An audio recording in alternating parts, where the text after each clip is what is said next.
So we actually recently just visited a town in Dambulla, and we went to the trash heap there, and we found about 13 or so elephants just feeding on these huge trash middens. And I mean, really, it was a horrible sight to see, just to think that these animals are getting nourishment from the, crap that's left in our bags and plastics. And have you seen any of the health implications?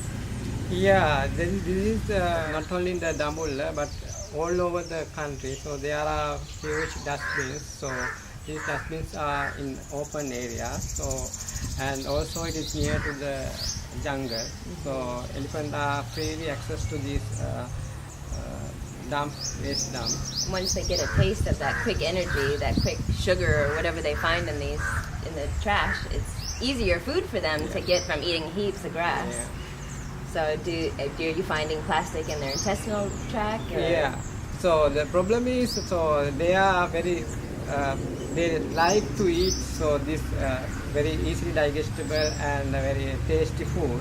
So they not only eat the food particles within the garbage, so people put the garbage wrapped with the polythene and the plastic. So the elephants do not separate the food items from the polythenes and non-stick and plastic. They just eat the whole thing. Yeah, plastic all the whole pack. Yeah. So the plastic and polythene go with this pack. So not only the food items there, so there are several other harmful items like needles and piece of glasses and plastics and some kind of bottles, and everything is within the pack.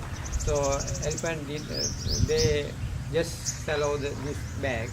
So with the metal, with the glass, with Yeah, everything in yeah. them, and so I'm sure it's cutting up the lining of their organs and intestinal tract. Yeah, that's the problem. So the polythene and plastic, polythene is not that much dangerous. So when it is ingested, they don't digest, but they will pass with the feces.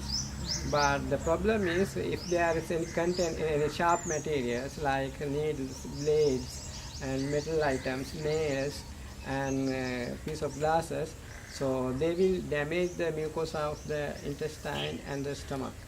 So these small damages may be developed into the wounds. At the same time, so eating of these concentrated foods, so the gut develop the acidic nature. So this acidic nature is not suitable for the favorable microflora of the gut, because elephants are herbivorous animals. So they need the microbes to digest the cellulose. So once we change the gut flora, so the favorable flora will disappear, and the acidic nature will act on the aberrated mucosa of the stomach and the gut. So the body's trying to respond, to the plastic and the plastics that are coming into the body. So the gastric acid produces more gastric acid and eats away all the good microbial gut flora.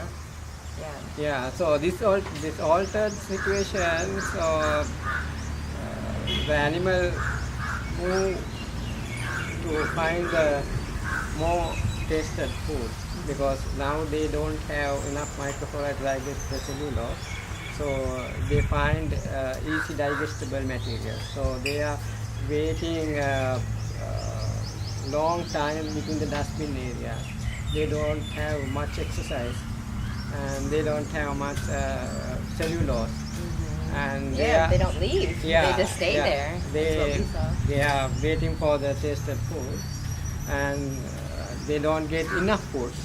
They get little food, and so eventually they lack their nutrient state.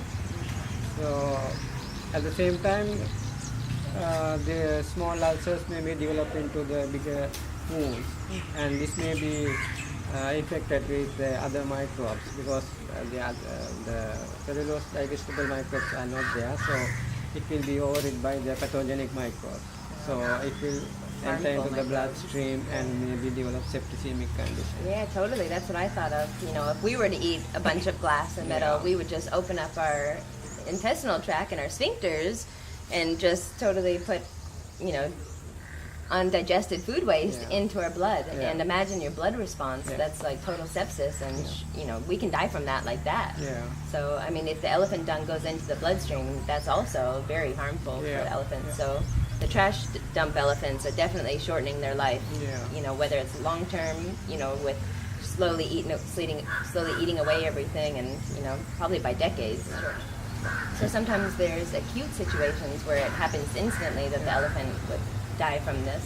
Yeah, yeah. We had found that few animals died within the garbage sites, and the recently found one. So we could do the postmortem. So once we cut open the gut and the stomach and the whole gut, even in the small intestine and large intestine, filled with undigestible materials like lancet, polythene, and plastic and metal Clogged up things, everything. wires like milk packets, like that. Whole replaced the normal digestible food. So Then they have malnutrition. They can't get any nutrients. yeah, or he food in automatically there. developed malnutrition. That's awful. Yeah, and one thing we noticed at the Dambula dump was that there was a lot of excess market waste. Yeah. So Yeah, it was yeah. like fresh vegetables, Yeah. but in plastic huge bags. Yeah. And you can understand why the elephants do want to feed there, because you know, half of it's total waste that's not going to go anywhere, undigestible waste, and then there's the plant material that is digestible, but it's not going together well. It seems like a compost situation needs to be separated and recycling. And when we were there, actually, when we walked up, we saw two elephants playing in the water, and we had assumed it was like a runoff from, you know, toxic landfill drippage. But as we got closer, we noticed that a septic tank came in and dropped off human waste, and the elephants that came out of the water were actually swimming in human sewage, in fresh human sewage. Yeah, it also happened in several sites. So because some human septic are unloading to these sites, so these are drained into the ponds, near ponds, and sometimes with the garbage. So elephants may be ingest this time because a lot of E. coli injection can be get into that animals. And not only the garbage itself, so the behavioral pattern also changed due to this garbage. Yeah, definitely. We were nervous to be in the presence of those bulls because we felt like, you know, something that's feeding on human waste, and all this trash can't be right in the head. I mean, they'd be full of parasites and harmful bacteria and pathogens. Yeah. So yeah, and I was wondering if people are concerned, you know, do you notice that the villagers or farmers are concerned about the elephant dropping, taking, you know, say if they leave the trash dump and then they're walking through the village or crop raiding into the agriculture, they're bringing all these parasites in their dung into new places. Yeah. So, I mean, I know it's supposed to be illegal, correct, to let elephants into trash areas in Sri Lanka? Yeah.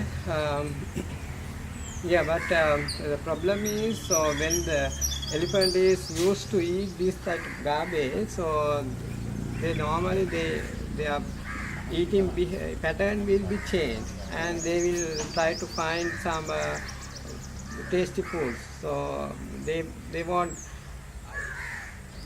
go to the forest side, but they won't go to the village side. So when they went to the village, so they will eat something and they will destroy more things. So then the elephant-human conflict begins.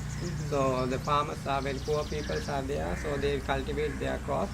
So the once elephants come into the village, so they will destroy all things. So the villagers don't like to elephants. That's why the villagers don't like elephants. And at the same time, it's the villagers that are putting the trash there that are making these Frankenstein elephants, and that are not healthy elephants. So yeah, it's a really difficult, sad situation. And I hope, you know, we noticed that there was a new electric fence put up around it, and some of the mitigation plans that we heard from locals was, you know, make a compost, and then we can give the compost to the elephants, and we can keep the trash and sort it. And then I was thinking, wait, elephants don't eat human food, and they eat grasses and shrubs and bark and so their gut flora would already be changed by Yeah. eating a pumpkin every day. They would be high yeast and candida. Yeah. So it would change the whole ecological functioning of evolution of the elephant, and I think that could be more harmful in the end. Yeah. They need to stick to their regular forage and their food to keep healthy. Yeah, it's directly affected those individual elephants, those who are used to eat the garbage, but it indirectly affected their herds and the other generation, because they are followed these animals. So they follow these animals, they come to the garbage center, or if there is no garbage, they follow and they go to the villages and they try to eat the other paddies And they even break into people's homes to get the rice damage and properties. damage properties. Yeah, so it definitely causes more human conflict by not preserving habitat for them in a safe space and blocking off our trash so that way it's not accessible to elephants. Yeah. Well, thank you, Dr. Nihal, for meeting with us and sharing all of your love and great resources for elephants. I mean, you're such a positive attribute for elephants everywhere and all the wildlife in this area. Thank you for taking care of such a big area. Yeah, thank you.